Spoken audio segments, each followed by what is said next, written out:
நம்ம இந்திய பங்குச்சந்தை இருக்குல்ல, அதுல நிஃப்டி 50, பிஎஸ்சி சென்செக்ஸ்னு ரெண்டு முக்கியமான குறியீடுகள் இருக்கு. இந்த குறியீடுகள் பெரும்பாலும் நம்ம நாட்டு பொருளாதார நிலவரத்தையும் உலக அளவிலான நிதிப்போக்குகளையும் எப்படி ஒன்னோட ஒன்னு பிணைஞ்சிருக்குன்னு நமக்கு காட்டுது. 2026 மார்ச் ஆரம்பத்துல இருந்து பார்த்தீங்கன்னா, முதலீட்டாளர்கள் இந்த குறியீடுகளின் நகர்வுகளை ரொம்ப உன்னிப்பா கவனிச்சுட்டு வர்றாங்க. தினசரி ஏற்ற இறக்கங்கள் ஏன் நடக்குது, ஏன் மார்க்கெட் திடீர்னு சரியுதுன்னு இதுக்கு பின்னாடி இருக்கிற காரணங்களை தெரிஞ்சுக்க முயற்சி பண்றாங்க. முதலீட்டாளர்களோட மனநிலையை அளக்கறதுக்கு ஒரு முக்கியமான கருவிதான் இந்தியா வெக்ஸ். இது சந்தையில எந்த அளவுக்கு ஏற்ற இறக்கம் இருக்கும்னு எதிர்பார்ப்பை கணக்கிட்டு முதலீட்டாளர்கள் நம்பிக்கையில ஏற்படக்கூடிய மாற்றங்களை நமக்கு காட்டுது. இந்த நிலைமையை இன்னும் சிக்கலாக்குறது கெஃப்ட் நிஃப்டி தான். ஏன்னா இரவு முழுக்க உலகச் சந்தைகள் எப்படி செயல்பட்டுச்சுங்கிறதை இது பிரதிபலிச்சு நிஃப்டி 50 எப்படி திறக்கும்னு ஒரு முன்கூட்டிய தகவலை நமக்கு கொடுக்குது. நம்ம இந்திய சந்தையோட நிலை உலக அளவிலான பெரிய போக்குகளோட ரொம்பவே பின்னி பிணைஞ்சிருக்கு. டவ் ஜோன்ஸ் மாதிரி முக்கியமான உலக குறியீடுகளும் கோஸ்பி மாதிரி ஆசிய சந்தைகளும் முதலீட்டாளர்களோட மனநிலையை தீர்மானிப்பதில் ஒரு முக்கிய பங்காற்றுது. இதனாலதான் சந்தையில இருக்கிறவங்க இந்த ஒன்னோட ஒன்னு தொடர்புடைய விஷயங்களை புரிஞ்சுக்கிறது ரொம்பவே முக்கியம். அப்பதான் சந்தை நல்லா இருக்கும் போதும் சரியும் போதும் அதை திறம்பட சமாளிக்க முடியும். இன்னைக்கு மார்க்கெட் ஏன் இறங்குச்சுன்னு கேட்கிற கேள்விகள்தான் இந்த ஒட்டுமொத்த சூழலிலும் ரொம்ப முக்கியம். இது முதலீட்டு சூழலை வடிவமைக்கிற பொருளாதார குறியீடுகளையும் கொள்கை முடிவுகளையும் இன்னும் ஆழமா பார்க்க வைக்குது.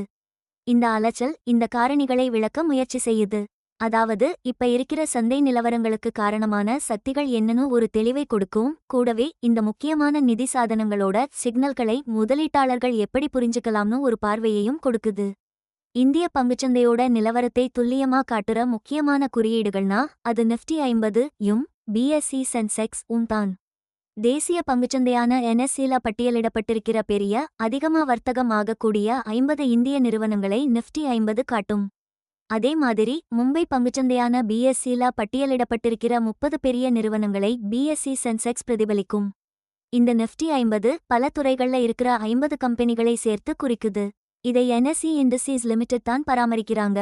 அதேபோல பிஎஸ்சி சென்செக்ஸ் அங்கிறது பிஎஸ்சில இருக்கிற நிதி ரீதியா நல்ல நிலையில இருக்கிற 30 நிறுவனங்களோட செயல்பாடுகளை கண்காணிக்குது.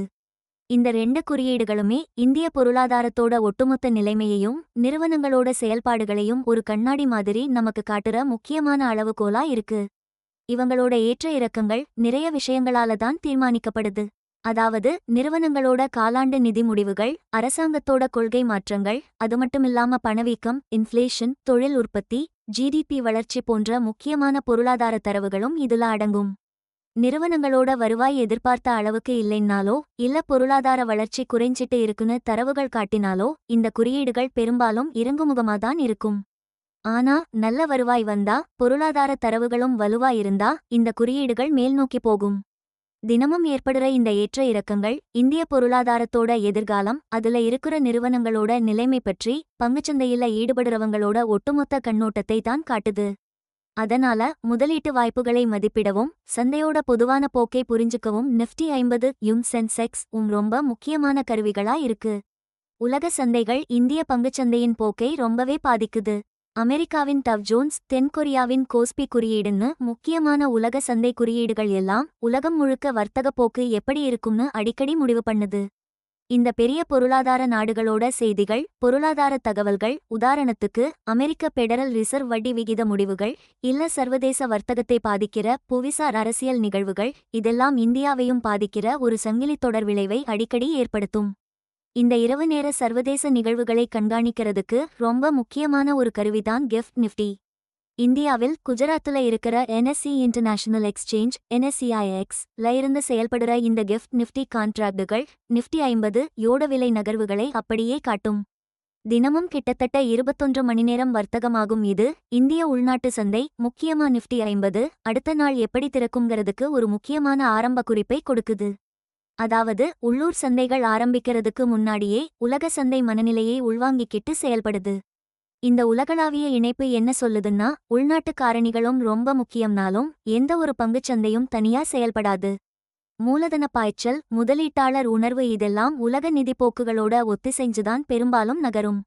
அதனால இந்த உலகளாவிய குறியீடுகளையும் கெஃப்ட் நிஃப்டியையும் கண்காணிக்கிறது முதலீட்டாளர்களுக்கு ஒரு தவிர்க்க முடியாத பழக்கமா ஆயிடுச்சு. அப்பதான் உள்நாட்டு சந்தையோட திசையை முன்கூட்டியே தெரிஞ்சுக்க முடியும். அன்னைக்கு ஏன் சந்தை இறங்குச்சுன்னும் புரிஞ்சுக்க முடியும். இந்தியா வெக்ஸ், அதாவது இந்திய வாலட்டிலிட்டி இண்டெக்ஸ், நம்ம இந்திய பங்குச்சந்தையோட மனநிலையை, எதிர்காலத்துல சந்தை எப்படி அசையப்போகுதுங்கிறத தெரிஞ்சுக்கிறதுக்கு ரொம்ப முக்கியமான ஒரு அளவுகோல். இதை பொதுவா பயமீட்டர்னு சொல்லுவாங்க. இந்தியா வெக்ஸ் எப்படி கணக்கிடப்படுதுன்னா நிஃப்டி 50 இண்டெக்ஸ் ஆப்ஷன்ஸ் விலைகளை வச்சுதான். அடுத்த 30 நாட்களுக்கு சந்தை எப்படி இயங்கும்னு சந்தை என்ன எதிர்பார்க்குதுங்கிறத இது காட்டும். வெக்ஸ் ஏறிச்சுனா சந்தை அதிகமா ஆடப்போகுதுன்னு அர்த்தம். இது முதலீட்டாளர்கள் மத்தியில இருக்கிற குழப்பத்தையோ பயத்தையோ காட்டும். பெரிய சரிவுகள் வர்றதுக்கு முன்னாடியோ அல்லது சரிவு வரும்போதோ இப்படி நடக்கும். அதே சமயம் வெக்ஸ் கம்மியா இருந்தா சந்தை ஸ்திரமா பெரிய ஏற்ற இறக்கங்கள் இல்லாம இருக்கும்னு சொல்லலாம். இந்த இந்தியா வெக்ஸ் மேலேயும் கீழேயும் போறதுக்கு நிறைய காரணங்கள் இருக்கு. மத்திய வங்கியோட பணக்கொள்கையில வரப்போற மாற்றங்கள், வரப்போற பொது தேர்தல்கள், பெரிய உலக அரசியல் நிகழ்வுகள், அப்புறம் பெரிய பெரிய கம்பெனிகளோட அறிவிப்புகள் இதெல்லாம் தான் காரணங்கள். உதாரணத்துக்கு பணவீக்கத்தை பத்தின கவலைகள், உலக பொருளாதார மந்தநிலை, இல்ல திடீர்னு வர்ற கொள்கை மாற்றங்கள் இதெல்லாம் வெக்ஸை சீக்கிரம் ஏத்திடும். அதனால இந்த இந்தியா புரிஞ்சுக்கிறது முதலீட்டாளர்களுக்கு ரொம்ப முக்கியம். ஏன்னா இது சந்தையோட எதிர்கால ஆபத்துகளை முன்னாடியே நமக்கு காட்டும். அப்புறம் அதிக பயத்துல சந்தை இருக்கும்போது எப்படி நம்ம முதலீட்டை பாதுகாக்கிறதுன்னு திட்டம் போடவும் இல்ல என்ன வாங்கலாம்னு பார்க்கவும் இது உதவும். இந்த இண்டெக்ஸ் சந்தையோட பெரிய நகர்வுகளை ஆராயறப்போவும் ஏன் இன்னைக்கு சந்தை இப்படி இறங்குது அங்கறதுக்கு பின்னால இருக்கிற உண்மையான காரணத்தை கண்டுபிடிக்கவும் ஒரு முக்கியமான தகவலை கொடுக்கும். இந்திய பங்குச்சந்தையில தினசரி மற்றும் நீண்டகால ஏற்ற இறக்கங்களை பல முக்கியமான காரணிகள் ஒன்னா சேர்ந்துதான் தீர்மானிக்குது. பணவீக்கம், வட்டி விகிதங்கள், வேலைவாய்ப்பு தரவுகள் மாதிரி ரிசர்வ் வங்கி வெளியிடுற முக்கியமான பொருளாதார குறியீடுகள் ரொம்பவே பெரிய பங்கு வகிக்குது. மத்திய வங்கி பணவீக்கத்தை கட்டுப்படுத்த வட்டி விகிதங்களை கடுமையா உயர்த்துற மாதிரியான ஒரு முடிவை எடுத்தா அது நிறுவனங்களின் லாபத்தையும் முதலீட்டாளர்களின் ஆர்வத்தையும் குறைச்சிடும். நிறுவனங்களோட காலாண்டு முடிவுகள், அதாவது உண்மையான ரிசல்ட்டும் இனிமே என்ன எதிர்பார்க்குறாங்கிற முன்னறிவிப்பும் பங்கு மதிப்பீடுகளை நேரடியா பாதிக்குது. எதிர்பார்த்ததை விட செயல்பாடு மோசமாயிருந்தா பெரும்பாலும் பங்குகளை விற்கிற அழுத்தம் அதிகமாகும். பிராந்திய போர்கள்ல இருந்து உலக வர்த்தக பதட்டங்கள் வரைக்கும் புவிசார் அரசியல் நிகழ்வுகள் நிச்சயமற்ற தன்மையை உருவாக்கி இந்தியா மாதிரி வளர்ந்து வரும் சந்தைகள்ல இருந்து அதிக மூலதன வெளியேற்றத்துக்கு வழிவகுக்கும். அதுமட்டுமில்லாம வெளிநாட்டு நிறுவன முதலீட்டாளர்கள் மற்றும் உள்நாட்டு நிறுவன முதலீட்டாளர்கள் இவங்களோட செயல்பாடுகளும் சந்தையின் பணப்புழக்கத்தையும் முதலீட்டாளர்களின் மனநிலையையும் ரொம்பவே தீர்மானிக்குது. கள் அதிகமா பங்குகளை வித்தா அது பங்குச்சந்தை குறியீடுகள் மேல அழுத்தத்தை ஏற்படுத்தி இன்னைக்கு ஏன் மார்க்கெட் இறங்குதுன்னு நாம கேட்குற கேள்விக்கு இதுவும் ஒரு முக்கியமான காரணமா அமையலாம். கடைசியா உலகளாவிய பொருட்களோட விலைகள், குறிப்பா கச்சா எண்ணெய் விலை, இந்தியாவோட இறக்குமதி செலவையும் நிறுவனங்களின் லாபத்தையும் நேரடியா பாதிக்கும். எண்ணெய் விலை தொடர்ந்து ஏறிக்கிட்டே இருந்தா அது பணவீக்கத்தை அதிகப்படுத்தி நடப்பு கணக்கு பற்றாக்குறையையும் பெருக்கி சந்தையோட மனநிலையை எதிர்மறையா பாதிக்கும்.